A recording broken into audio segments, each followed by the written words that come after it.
السلام علیکم ورحمۃ اللہ وبرکاتہ۔ محترم ناظرین،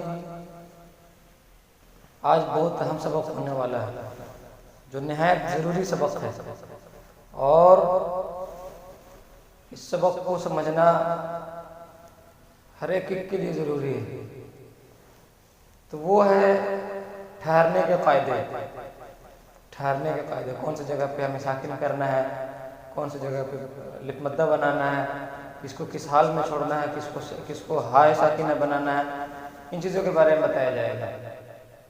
تو سب سے پہلی چیز تو یہ ہے کہ ٹھہرنے کی جگہ یعنی رکنے کی جگہ پہ آپ قرآن کریم کی تلاوت کریں گے تو بہت سارے جگہوں پہ رکنے کے نشانات ہوتے ہیں، تو وہاں پہ جب رکیں گے آپ، رکنے کی جگہ پہ 7 چیزوں میں سے کوئی ایک چیز اگر رہے گا تو اس کو ساکن کر دیں گے۔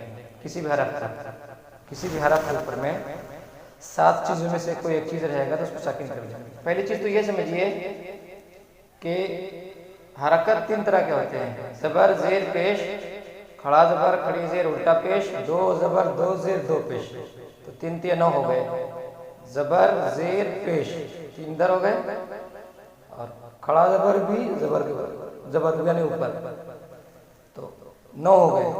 تو 9 میں سے 7 چیز کسی بھی حروف کے اوپر میں اگر آ جائے گا تو اس حروف کو ہمیشہ ساکن کریں گے۔ ہم نے پہلے ہی سے لکھ رکھا ہے بورڈ پہ تاکہ وقت کم لگے اور سبق بھی زیادہ لمبا نہ ہو سکے، تو اس لیے ہم نے پہلے ہی لکھ لیا ہے، یہ ہم بتانے والے ہیں۔ 9 چیزوں میں سے 7 چیز کون کون سا ہے؟ زبر، زیر، پیش۔ 2 زیر، 2 زبر نہیں ہے، 2 زیر، 2 پیش، ٹھیک ہے؟ اور کھڑی زیر، الٹا پیش، 2 زبر، اس کو کیسے کریں گے بتائیں گے ہم، اور کھڑا زبر اپنے حال پر رہے گا۔ 2 زبر کا الگ ہے پہچان، الگ نشان ہے، الگ کام ہے اس کا، لیکن کھڑا زبر اپنے حال پر رہے گا۔ کھڑا زبر اگر رکنے کی جگہ پر آئے گا اس کو اسی طرح سے رہنے دیں گے، کوئی چھیڑ چھاڑ نہیں کریں گے، ٹھیک ہے؟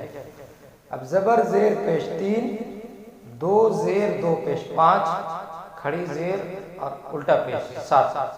یہ 7 چیزوں میں سے کوئی ایک چیز اگر ٹھہرنے کی جگہ پر آ جاتا ہے کسی بھی حرف کے اوپر میں تو اس حرف کو ساکن کر دیں گے۔ جیسے آپ دیکھیے، بہت جلدی بتائیں گے۔ یہ نشان ہے رکنے کا: زبر، زیر، پیش، 2 زیر، 2 پیش، کھڑی زیر، الٹا پیش۔ ہو گئے نا سر؟ 1 2 3 4 5 6 7۔ اب دیکھیے زبر آیا رکنے کی جگہ، رکنے کی وجہ سے اس زبر کو ساکن کر دیں گے۔ خلق لکھا ہوا، خلق، اور ہو جائے گا رکنے کی وجہ سے خلق۔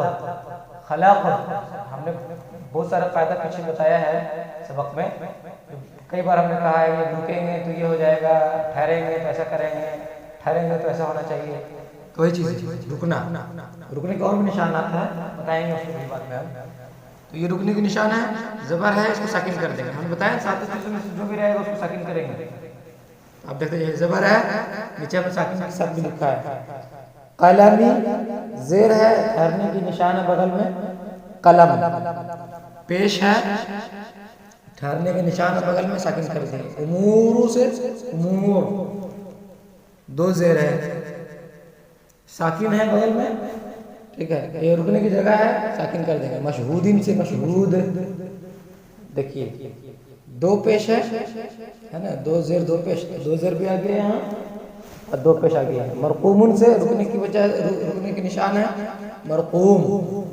کھڑی زیر، رکنے کی جگہ ہے، طعامی سے طعامی۔ الٹا پیش ہے، رکنے کی جگہ ہے، سبحانہ سے سبحانہ۔ یہ ہے، آپ اس طرح سے اور بھی جگہ پر دیکھ سکتے ہیں۔ سورہ فاتحہ میں آ جائیے، الحمدللہ رب العالمین آپ کہتے ہیں، کیوں؟ اس لیے کہ بغل میں رکنے کی نشان ہے۔ عالمین سے عالمین ہے اصل میں، لیکن رکے اس کے ساکن ہو گئے، عالمین تھا زبر۔ مالک یوم الدین نہیں ہے، لیکن کیا ہوگا رکیں گے تو مالک یوم الدین۔ ایاک نعبد و ایاک نستعین ہے، لیکن رکیں گے تو ہو جائے گا نستعین۔ اس طرح سے سب جگہ ہوگا، پورے قرآن میں اسی طرح کریں گے۔ یہ 7 چیزوں کی یاد رکھیں گے: زبر، زیر، پیش، 2 زیر، 2 پیش، کھڑی زیر، الٹا پیش۔ کہیں بھی آئے گا تو اس کو کیا کریں گے؟ ساکن کر دیں گے ہر حال میں، اور کھڑا زبر کو اپنے حال میں رکھنا، جیسے والضحیٰ، ٹھیک ہے؟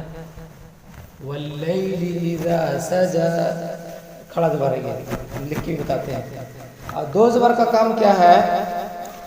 تو دو زبر کا کام ہے کہ جب ٹھہرنے کی جگہ دو زبر آئے گا، جس حرف پر دو زبر آئے گا تو وہاں الف لکھا ہو یا نہ ہو، ایک زبر گرے گا وہاں سے اور اس حرف کو، جس حرف پر دو زبر آئے گا وہ اس حرف کو الف مدہ بنا دے گا۔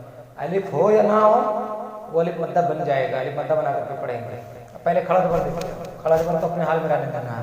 دیکھیے والضحیٰ، کھڑا زبر ہے یا ہے لیکن نہیں پڑھائیں گے۔ والضحیٰ واللیل اذا سجا، دیکھ رہے ہیں کھڑا زبر اپنے حال میں رہے گا ہر جگہ پہ۔ سبح اسم ربک الاعلی، یہاں زبر ہے، کھڑا زبر کیوں کیے ہیں؟ اس لیے کہ یا کے ساتھ آگے آئے گا قاعدہ ہو سکتا ہے، ممکن ہے کہ قاعدہ آگے آئے گا جب یا کے ساتھ زبر ہو تو کھڑا زبر ہو جاتا ہے، اور بھی کچھ قاعدے یا کچھ شرائط ہے کھڑا زبر بننے کے لیے۔ تو کھڑا زبر اپنے حال میں ہو گیا، دو زبر کی باری آتی ہے۔ دو زبر رکنے کی جگہ پر اگر آئے گا تو وہ دو زبر کو الف مدہ بنا دیں گے، جیسے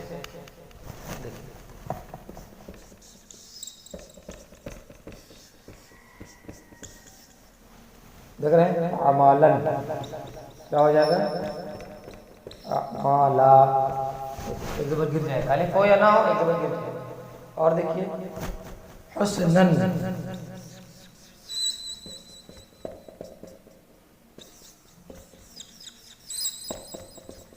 دیکھیے دو زبر کو جب بھی آئے گا ٹھہرنے کی جگہ ایک زبر گرا دیں گے، الف مدہ بنا کے اس میں پڑھیں گے۔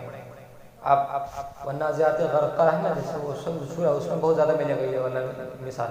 والنازعات غرقن سے غرقا، ناشطات نشطن سے نشطا، سابحات سبحن سے سبحا، سابقات سبقن سے سبقا، اس طرح سے پڑھے گئے۔ دو زبر ہو گئی، ایک چیز چھوٹ گیا ہے، وہ کیا ہے؟ ہم نے تو شروع میں بتایا ہے کہ کسی بھی جگہ پر دو زبر زیر پیش، دو زیر دو پیش، کھڑی زیر الٹا پیش آئی اس کو ساکن کر دیں گے، لیکن ایک جگہ پہ ایک چیز کے ساتھ ایک اور چیز کے ساتھ ساکن کریں گے، وہ ہے ایسا والا تا، ٹھیک ہے؟ با کی شکل کا جو تا آتا ہے نا، تو وہ والا تا جو آئے گا، چاہے اس شکل میں آئے یا اس شکل میں آئے، اس کو بھی ساکن کریں گے، لیکن ساکن کرنے کے ساتھ اس تا کو ہا بنا دیں گے۔ جیسے اب پڑھتے ہیں نا القاریعہ والقاریعہ، اس طرح سے، تو اس میں یہی چھپا ہوا ہے۔ حقیقت میں کیا ہے؟ القاریعۃ ہے، ٹھیک ہے؟ تو دیکھیے پہلے تو ساکن کرنا ہے آپ کو، ہم بتائے تھے اوپر میں شروع میں بتائے ہیں، سات چیز پیش آیا ہے تو پہلے ساکن کر دیجیے گا آپ، تو ہو جائے گا القاریعۃ، کیا ہو جائے گا؟ القاریعۃ، ٹھیک ہے؟ لیکن ابھی ہم کیا بتائیں کہ ایسا شکل میں تا ہو یا اس شکل میں تا ہو تو اس کو ہا بھی بناتے ہیں، وہ تو ساکن بنے گا لیکن اس کو ہا بھی بنا دیں گے۔ تو القاریات ہو گیا تھا رکنے کی وجہ سے، اب اس کو ہا کر دیں گے آپ تو ہو جائے گا القاریعہ، القاریعہ۔ اور بھی مثال دیکھیے ناظرۃ،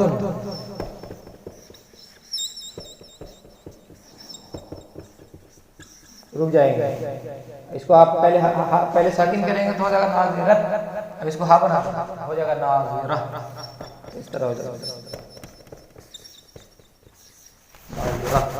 ٹھیک ہے؟ تو جب بھی اس شکل میں تا آئے گا تو اس کو ہائے ساکنہ کا پہلے تو ہا بنے گا، اس کے بعد اس کو ساکن کریں گے۔ یہ ضروری قاعدے تھے ٹھہرنے کا جو ہم نے بتا دیا ہے۔ بعض جگہوں پہ کچھ حروف لکھے رہتے ہیں، جیسے یا ہے، واو ایسے ہی لکھا ہوا ہے، لیکن پڑھاتا وڑھاتا نہیں ہے وہ۔ بہت ساری جگہوں میں قرآن میں آپ کا ایسا ہی آگے لگا لیکن وہ پڑھاتا نہیں ہے، اس کو یاد رکھیں۔ ٹھہرنے کا قاعدہ بہت اہم قاعدہ تھا، اس کو آپ سمجھیے، باضابطہ آپ قرآن نکال کر کے اس کو آپ تلاش کیجیے، تب مزہ آئے گا۔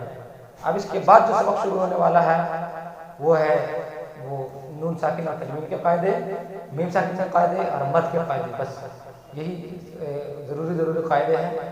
اور اسی سے جو قاعدہ آپ بتانے والے ہیں میم ساکن کے، تنوین ساکن کے یا مد کے قاعدے، اسی سے آپ کو قرآن سننے میں مزہ آئے گا، اسی سے قرآن پڑھنے میں مزہ آئے گا، سنانے میں بھی مزہ آئے گا، ٹھیک ہے؟ تو اب اس سبق کا انتظار کیجیے، بہت جلدی انشاءاللہ تعالیٰ وہ سبق آپ کے خدمت میں پیش کریں گے۔ السلام علیکم ورحمۃ اللہ وبرکاتہ۔